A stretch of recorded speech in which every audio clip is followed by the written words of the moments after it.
तरह अपनी भेड़ों को जंगल में चराने के लिए ले जा रहा होता है। सब कुछ सामान्य चल रहा होता है। कभी बहुत तेज चीख की आवाज आती है। उसकी दोनों भेड़ें बहुत डर जाती हैं और वहाँ से भाग जाती हैं। चमन अपनी भेड़ों को यूं भागता देख घबरा जाता है। अरे ये क्या, ये कैसी आवाज थी? मेरी भेड़ें कहाँ चली गई? मुझे उन्हें ढूंढना होगा। फिर चमन अपनी भेड़ों को ढूंढता ढूंढता जंगल में बहुत अंदर चला जाता है, लेकिन उसकी भेड़ों का कोई नामो निशान नहीं मिलता। अरे यार, अब ये दोनों भेड़ें कहाँ चली गईं? अगर मैंने इन्हें खो दिया तो मेरी बीवी बहुत नाराज हो जाएगी। अब क्या करूँ, कहाँ ढूंढूं इन्हें? फिर वह बहुत देर तक इधर उधर ढूंढता रहता है, लेकिन उसे कोई सफलता नहीं मिलती। तभी अंधेरा भी हो जाता है। मैं जंगल के बहुत अंदर आ गया हूँ। यहाँ तो कोई मेरी मदद करने वाला भी नहीं है। अरे भाई, कोई है? कोई मेरी आवाज सुन रहा है? चमन के इस तरह चिल्लाने से एक भूत की नींद खुल जाती है। अरे ये कौन है? लगता है मेरा शिकार आसपास ही है। तभी वह भूत चमन की आवाज का पीछा करते करते वहाँ पहुँच जाता है। आज तो मजा ही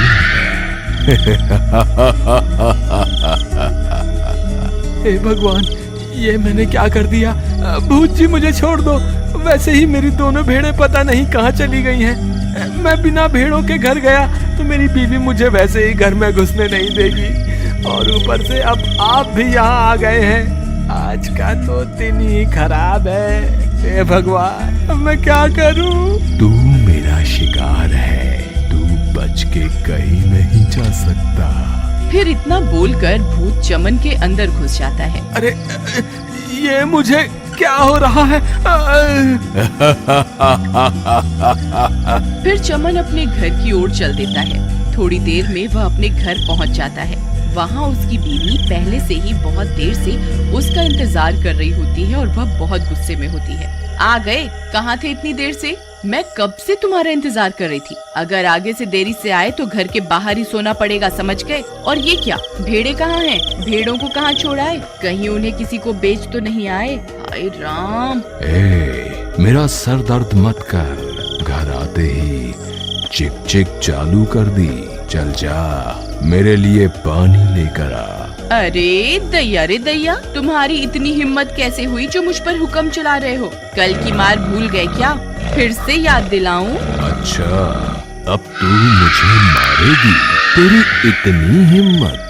रुक, तुझे अभी बताता हूँ। अरे मर गई रे, मर गई। अरे बचाओ बचाओ, कोई तो मुझे बचाओ।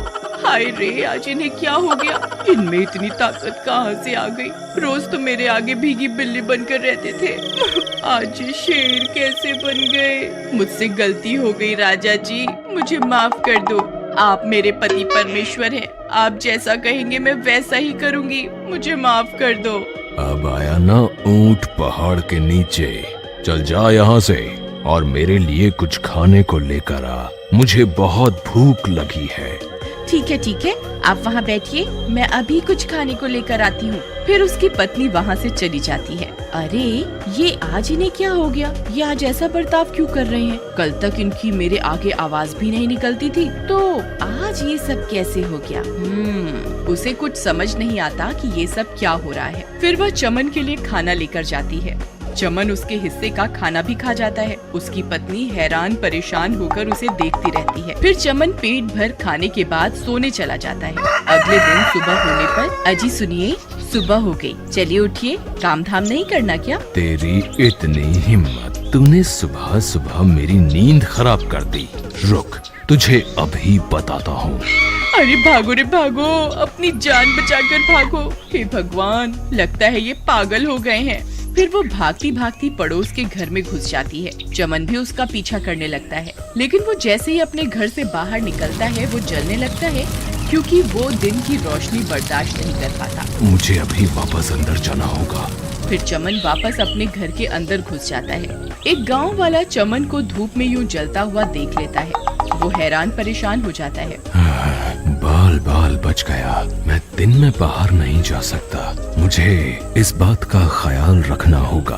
अरे ये क्या, ये कैसे हो सकता है? चमन भैया यूं धूप में आते ही जलने क्यों लगे? जरूर दाल में कुछ काला है। मुझे ये बात बाकी सब गांव वालों को बतानी होगी। फिर वो भागता हुआ जाता है और बाकी के गांव वालों को सारी घटना के बारे में बताता है। कालिया भाई, मुझे लगता है इनके ऊपर किसी भूत का साया है। जब से कल रात को ये जंगल से लौटे हैं, अजीब अजीब सी हरकतें कर रहे हैं। कल रात को ये घर में पड़ा पूरा खाना खा गए, मुझसे बदतमीजी भी की और इनकी आंखें भी भूत के जैसी लाल हो गई हैं। तुम घबराओ मत बहन, चलो मैं तुम्हारे साथ चलकर देखता हूँ।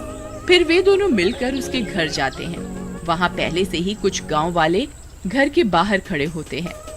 फिर कालिया और अनीता घर के अंदर जाते हैं। ए चमन, कहाँ है तू? जरा बाहर तो आ। तेरी अनीता बहन के साथ बदतमीजी करने की हिम्मत कैसे हुई? जल्दी बाहर आ, मैं तुझे अभी सबक सिखाता हूँ। चमन को कालिया की बात सुनकर गुस्सा आ जाता है। फिर चमन गुस्से में बाहर आता है। कौन है तू? तेरी इतनी हिम्मत, मुझसे तेज आवाज में बात करता है। रुक, तुझे अभी बताता हूँ। अरे मर गए रे, छोड़ मुझे, छोड़। चमन भाई मुझे छोड़ दो, मुझसे गलती हो गई। मैं अनीता भाभी की बातों में आ गया। तुम ठीक हो भाई? ये औरत ही गलत है, तुम उसके साथ सही कर रहे हो। मुझे छोड़ दो, मुझे जाने दो, मुझसे गलती हो गई। अनीता ये सब देखकर डर जाती है और वह वहाँ से भाग जाती है। अरे भागो रे, अपनी जान बचा के भागो। अनीता बहन, अंदर क्या हो रहा है? ये कैसी आवाजें आ रही हैं?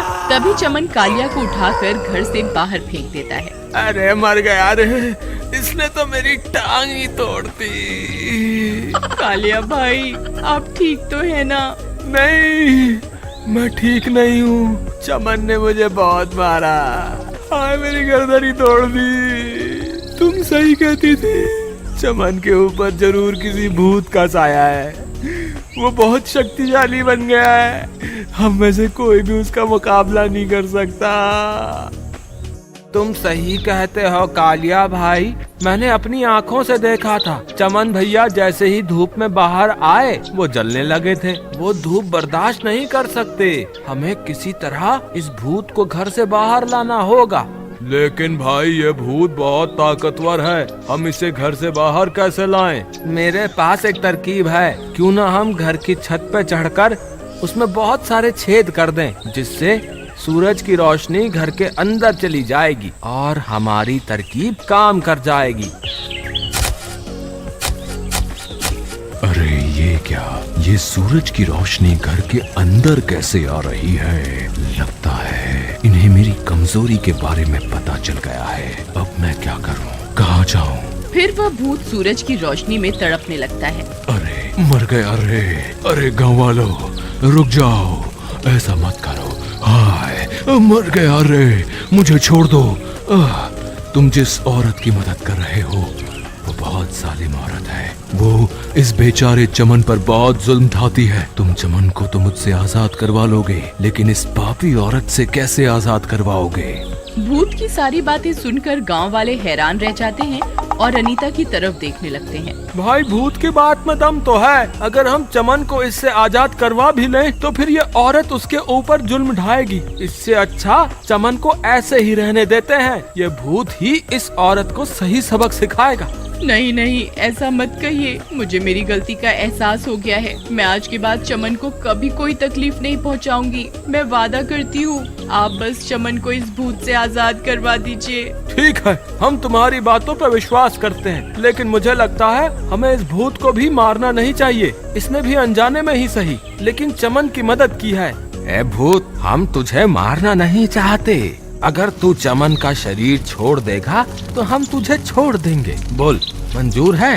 हाँ, मुझे मंजूर है, लेकिन मैं धूप में बाहर नहीं जा सकता। मुझे थोड़ा समय दे दो। जैसे ही अंधेरा होगा, मैं इसका शरीर छोड़कर यहाँ से चला जाऊंगा। हाँ, ठीक है। फिर रात होने तक हम सब यहीं इंतजार करते हैं। थोड़ी देर में रात हो जाती है और अंधेरा होते ही भूत चमन के शरीर से बाहर निकल जाता है। मुझे माफ कर दो, मैंने तुम्हारे शरीर पर कुछ देर के लिए अपना कब्जा कर लिया था, लेकिन मैंने तुम्हारी पत्नी को सही सबक सिखा दिया है। आज के बाद वो तुम्हें कभी नहीं सताएगी। फिर इतना बोलकर वह भूत वहाँ से चला जाता है। चमन की पत्नी को अपनी गलती का एहसास होता है और वह चमन से माफी मांगती है।